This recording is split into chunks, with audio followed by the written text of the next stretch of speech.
کہ انہیں آئین میں من پسند ترمیم کرنے کا اختیار مل جائے اور 18ویں ترمیم کو بھی یہ رول بیک کر سکتے ہیں، وفاقی پارلیمانی نظام کو بھی یہ تبدیل کر سکتے ہیں۔ تو اس لیے ہم سمجھتے ہیں کہ ہمیں سینٹ کو جو آئینی ادارہ ہے اور جس کے اراکین سے ہم نے استعفے بھی نہیں مانگے، اگر ہم اس کے انتخاب میں حصہ لیتے ہیں تو اس کا قطعاً کسی طرح پی ڈی ایم کے موقف میں نرمی سے تعلق نہیں ہے، بلکہ یہ ہماری جد و جہد کا حصہ ہے کہ ہم نے آئین کو بچانا ہے اور آئین میں تبدیلی کے تمام دروازوں کو بند رکھنا ہے۔ تو اس لیے سینٹ میں اگر ہم الیکشن میں حصہ لینا چاہتے ہیں تو جو صوبائی نشستیں ضمنی الیکشن میں ہیں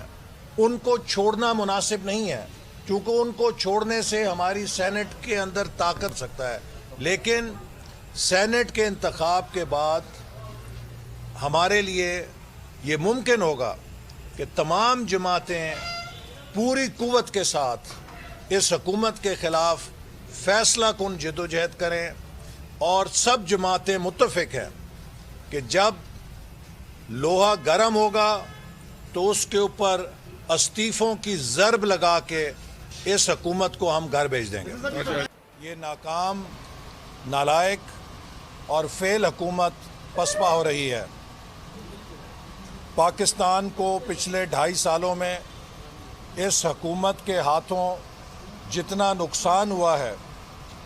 اتنا پاکستان کی تاریخ میں کبھی نہیں ہوا۔ پاکستان کی معیشت کا چلتا ہوا پہیہ رک گیا ہے۔ پاکستان خارجہ محاذ پہ تنہا ہو چکا ہے۔ کشمیر جو جسے قائد اعظم نے پاکستان کی شہرک قرار دیا، اس حکومت نے اسے سرنڈر کر دیا ہے۔ مودی نے جموں کشمیر میں وہ قدم اٹھایا جس کا 72 سالوں میں بھارت خواب بھی نہیں دیکھ سکتا تھا، اور ہماری حکومت یہ نام نہاد غیرت مند سلیکٹڈ وزیر اعظم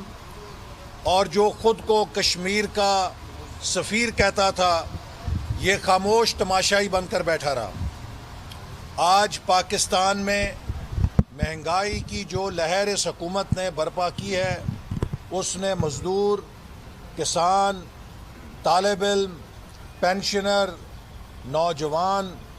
سب کی زندگی اجیرن کر دی ہے۔ ہر روز یہ افسر بدلتے ہیں، ہر روز یہ اپنے ٹیم بدلتے ہیں۔ ان کو سمجھ نہیں آ رہی کہ ملک کی معیشت کیسے چلانی ہے، ملک کی انتظامیہ کیسے چلانی ہے۔ ملک کی معیشت تو بڑی دور کی بات ہے۔ کپتان جو کہتا تھا کہ میں نے ورلڈ کپ جیتا ہے، اس نے کرکٹ کا جو حال کیا ہے وہ بھی ایک سب کے لیے عبرت بن چکا ہے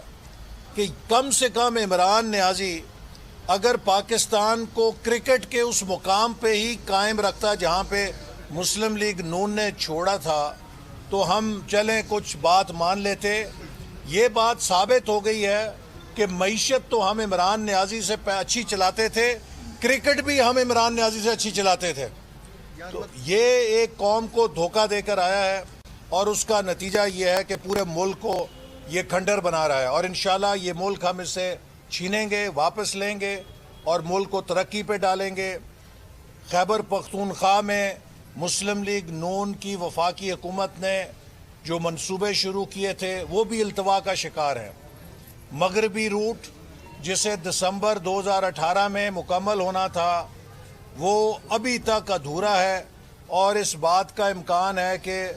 3 سال کے التوا کے بعد بھی مکمل نہیں ہوگا۔ اسی طرح جو نئی جامعات کے منصوبے ہم نے خیبر پختونخوا میں شروع کیے تھے وہ بھی ابھی تک بیمار منصوبے بن چکے ہیں۔ خیبر میڈیکل یونیورسٹی میں ہم نے 1 ارب روپے کا لیور ٹرانسپلانٹ کا منصوبہ دیا تھا، وہ جسے کہ 2018-19 میں مکمل ہو جانا تھا، ابھی تک ادھورا پڑا ہے۔ اسی طرح دیگر منصوبوں کا انجام بھی برا ہے، چونکہ انہوں نے ڈیولپمنٹ فنڈ 1000 ارب سے گھٹا کے 550 ارب کر دیا ہے۔ جس سے پورے ملک کے اندر ترقیاتی منصوبے رک گئے ہیں. تو لہٰذا اس نالائق کو اب گھر بھیجنا پاکستان بچانے کے لیے ضروری ہے, اور مسلم لیگ نون انشاءاللہ تعالی اپنا بھرپور کردار ادا کرے گی, اور پی ڈی ایم کے لانگ مارچ اس حکومت کے تابوت میں آخری کیل ثابت ہوگا. کہ آپ کہہ رہے ہیں کہ پی ڈی ایم بتدریج آگے بڑھ رہی ہے,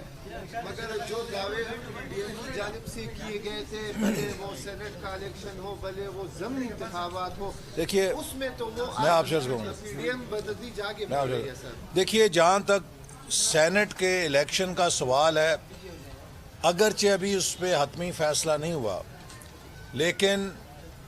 زیادہ تر جماعتوں کا یہ موقف ہے کہ ہم آئین بچانے نکلے ہیں. ہمارا پی ڈی ایم کا مرکزی نقطہ جد و جہد کا یہ ہے کہ پاکستان کے وفاقی پارلیمانی نظام کو جو آئین میں درج ہے اسے مضبوط کیا جائے. اگر ہم سینٹ کا الیکشن چھوڑ دیں گے تو اس حکومت کو سینٹ میں 2/3 اکثریت حاصل ہو سکتی ہے, اور سینٹ میں اس حکومت کو 2/3 اکثریت دینے کا مطلب یہ ہوگا کہ انہیں آئین میں من پسند ترمیم کرنے کا اختیار مل جائے, اور 18ویں ترمیم کو بھی یہ رول بیک کر سکتے ہیں, وفاقی پارلیمانی نظام کو بھی یہ تبدیل کر سکتے ہیں. تو اس لیے ہم سمجھتے ہیں کہ ہمیں سینٹ کو جو آئینی ادارہ ہے اور جس کے اراکین سے ہم نے استعفے بھی نہیں مانگے, اگر ہم اس کے انتخاب میں حصہ لیتے ہیں تو اس کا قطعاً کسی طرح پی ڈی ایم کے موقف میں نرمی سے تعلق نہیں ہے, بلکہ یہ ہماری جد و جہد کا حصہ ہے کہ ہم نے آئین کو بچانا ہے اور آئین میں تبدیلی کے تمام دروازوں کو بند رکھنا ہے. تو اس لیے سینٹ میں اگر ہم الیکشن میں حصہ لینا چاہتے ہیں تو جو صوبائی نشستیں ضمنی الیکشن میں ہیں ان کو چھوڑنا مناسب نہیں ہے, کیونکہ ان کو چھوڑنے سے ہماری سینٹ کے اندر طاقت سکتا ہے. لیکن سینٹ کے انتخاب کے بعد ہمارے لیے یہ ممکن ہوگا کہ تمام جماعتیں پوری قوت کے ساتھ اس حکومت کے خلاف فیصلہ کن جد و جہد کریں, اور سب جماعتیں متفق ہیں کہ جب لوہا گرم ہوگا تو اس کے اوپر استعفوں کی ضرب لگا کے اس حکومت کو ہم گھر بھیج دیں گے. سبسکرائب کریں اور بیل دبائیں تاکہ کوئی خبر رہ نہ جائے.